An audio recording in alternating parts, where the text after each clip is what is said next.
Okay guys, so here is attempt number 2 in my video. I had way too much wind noise the first time, so now I have a mask sitting over my phone. Let's give that a try. So let's start at the beginning. You can see my clear broad dust line. It attracts a lot of dust. Went on really nice, love it, pretty much perfect. The car's filthy, so I'm not really trying to show you too much on the outside. But I have a little bit of an update here. So I'm thinking about actually wrapping this car. And if you're wondering, just on a side note, the car's sitting in high position. Every time I pull up to my office, I have it set up so it goes to high because of that front lip right there. So it's sitting high, in case you're wondering why it looks like it's got such a large wheel gap. That's the cool thing about the S. It's GPS tracked, so it does that. So,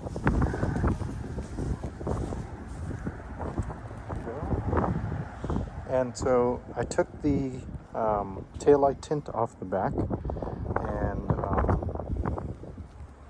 what I was showing you was that there's a white line around the lights that you can see on a black car that you can't see on other colors for some reason. You know, it's very obvious. It shows up more on the black car. And I'm thinking about wrapping this car. I'm not sure if I'm going to do matte black or matte gray or matte dark gray, I'm sorry, or shiny Nardo gray. Not sure yet. So on the inside, we'll go to the inside here.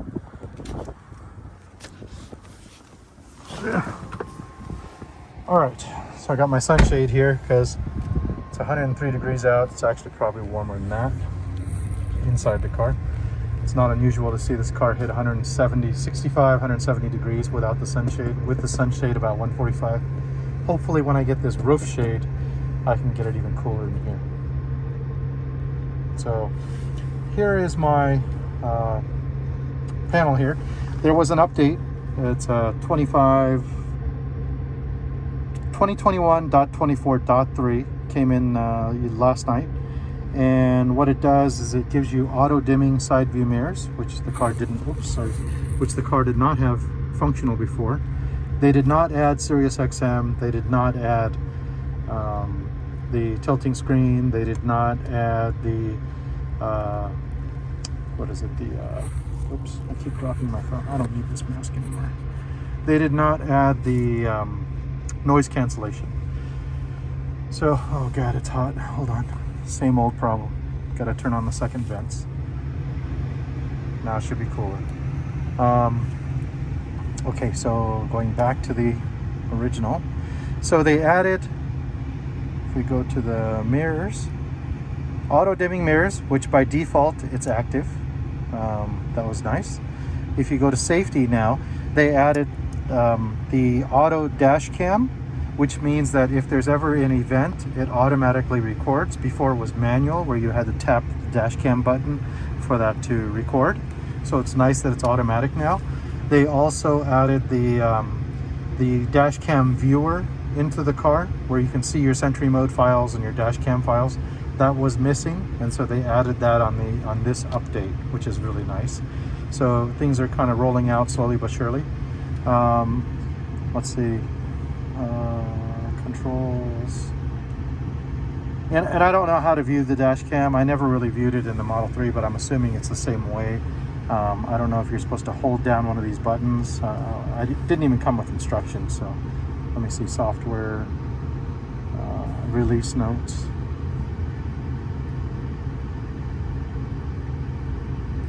Come on.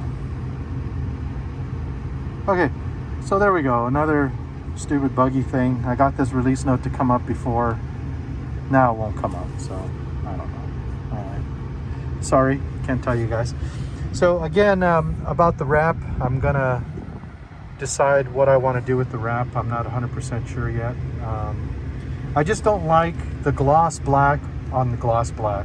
If the trim were at least satin black, at least the details around the windows, the trunk, everything has a little bit of contrast, a little more detail. Right now it's gloss on gloss, so it just looks like a big block of obsidian, which, you know, some people may like. but to me it's a little bit plain. It's really nice that it's all black, but it's just a little bit on the plain side. I like it to have a little more detail. It kind of tends to visually be more pleasing to me. If the car were matte black and the trim were all gloss black, I think it would really pop. I've seen that before. I've also seen the matte dark gray, which I did on my son's car. He had a 3 Series that I did that on, and that turned out really nice. Those are my 2 contenders right now. And then there's gloss Nardo gray, which I'm a little bit on the fence about. I'm not sure how that will look, and I'm not sure how that will hold up long term. I've only had that matte wrap, so I don't know whether the gloss is going to be more prone to scratches or anything like that. I don't know. The only thing that's kind of sad is that I've got that nice perfectly installed clear bra on the front, and that probably all has, well, not probably, but it definitely has to all come off if I do the wrap. But the benefit obviously being that this black paint will be perfect underneath for as long as I have the wrap. I'll have that nice contrast to the gloss black on top for the the glass panoramic roof, which will contrast nicely with anything that's matte on the paint. And then the mirrors, I'm not sure yet whether I'll probably leave them gloss black to go with the trim on the doors and the trim on the trunk and the lower valence area on the rear bumper. I think that'll be sharp. So I'm leaning towards that. As far as the yoke, a little bit of an update on the yoke. I'm still honking at people. I've done that twice. I flashed my brights a couple times. When I go on the highway, like in a circular roundabout, on-ramp, I'll be turning and I'll find myself hitting the turn signals, like quick tap or, and then I tap the other side, and it's just stupid. This is way too sensitive. I wish they could just turn down the sensitivity a little bit and it would be fine. If they had physical bumps on each one, it'd be better. Right now, they just have a bump on this, which is a little bit strange. There's just a bump there and then you go plus or minus. So when you change tracks, you have to really focus on what you're doing. Like, it's a very ginger move here. You have to be very purposeful and really focus on changing that track, or you tap this while you're driving. It just looks ridiculous. It happens every time. I'll go change channel, change track back, change track forward, and you can see I'm activating my turn signals. Oops. So I'm activating my turn signals just by doing that, just trying to change tracks on the stereo. It's ridiculous. It's absolutely ridiculous. But again, I have my little gripes about the car. I'm just bringing these issues to light to you guys. I think it's kind of fun. I've gotten some pretty good feedback from people because, a lot of you guys are waiting for your cars to arrive. Some of you will be waiting till February, March, maybe May, April, May for these cars to get here. I think it's interesting. When I got mine, nobody had them in hand. Nobody had any videos. Nobody showed what the Yoke felt like driving. Nobody told you that there's these little nagging details, like whenever you get in the car by yourself, you got to turn on the air conditioners on the passenger side. Somebody actually, like I said before, had the balls to say, "Oh, you're wrong. You're wrong. It works better if only the driver's side come on." Well, you try living with that, and then you tell me who's right and who's wrong. When you're telling somebody who actually has the car in hand that they're wrong, I don't know. Maybe you're not right. I don't know what to say about that. I know for a fact that if I don't have both sides on, this car takes forever to cool down. And like I said in the other video driving to LA, my wife said, this air conditioner does not feel super cold to the touch like most other vehicles. My Raptor, her Mercedes, my previous Model 3, they got pretty darn cold. This one, not quite. And somebody did post a comment saying that some of these cars are coming out from the factory underfilled on the Freon, and I don't know how I'm going to go about checking that, but that is a distinct possibility. I mean, I know that it's really hot. I know that the air conditioner only cools down to so many degrees below ambient, but I've been living in this environment for many years, so this is not my first rodeo. I know that cars can do better. I know that Teslas can do better. This particular one, whether it's the heat pump or a Freon issue, I don't know, but it's not quite as good as my other Teslas. So there's my update, and hopefully Tesla pumps out some more software updates. I'm anxiously awaiting the noise cancellation. This car is amazingly quiet. Every time I get in this car, I'm astounded how quiet this car is. The noise level is almost next to nothing compared to the Model 3 and even the old Model S, the S's that I got as loaners.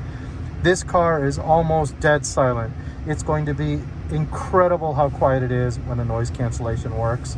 The ride is so supple compared to the standard spring and coil suspension on the Model 3.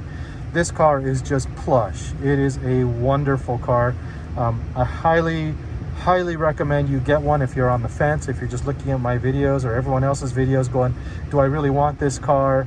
Can I handle the range issues? You know, you may not have the issues I have because you may not be driving in the heat that I do. But the car is well worth the purchase price. My wife's Mercedes is 2018 Mercedes S 560. Is supposed to be the pinnacle of normal luxury, right? I mean, unless you get into a Rolls-Royce Ghost with their special suspension, or you get into, I don't know if the Bentleys, the four-door Bentley is as comfortable. I'm not sure. But I know that Mercedes is widely considered to be one of the most comfortable and the most plush vehicles out there as far as four-door sedans. Maybe the standard by which others are measured. If that's the case, I drove that car extensively. This car is smoother. This car is quieter than that car. It is definitely nicer. And it's not as busy in the front. I love the design of the dash. It's just a fantastic car. So get it, and if you're waiting for yours, you will not be disappointed. And still, I have no rattles. I have no issues. Car's, I mean, no quality control issues. Car's fantastic. Okay, bye.